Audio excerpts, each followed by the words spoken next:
अस्सलामु अलैकुम वरहमतुल्लाहि वबरकातुहू। बिस्मिल्लाह वल्हम्दुलिल्लाह वस्सलातु वस्सलामु अला रसूलिल्लाह।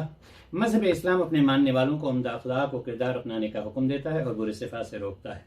नबी करीम सल्लल्लाहु अलैहि वसल्लम ने बुरे सिफात के बारे में फरमाया कि 4 खसलतें ऐसी हैं जिसमें पाई गई वो पक्का मुनाफिक होगा, और जिसके अंदर उसमें से एक भी होगी वो भी मुनाफिक होगा, यहाँ तक कि उसको छोड़ दे। नंबर 1, जब उसके पास अमानत रखी जाए तो खयानत करे, जब वो बात करे तो झूठ बोले, और नंबर 3, जब वादा करे तो खिलाफ वर्जी करे, और नंबर 4, जब झगड़ा करे तो बेहयाई पर उतर आए। मुत्तफ़क़ुन अलैह। मुनाफिक वो है जो जुबान से अहले इस्लाम के सामने इस्लाम का इजहार करे लेकिन दिल में इस्लाम और मुसलमानों के खिलाफ बुग़्ज़ और इनाद रखे।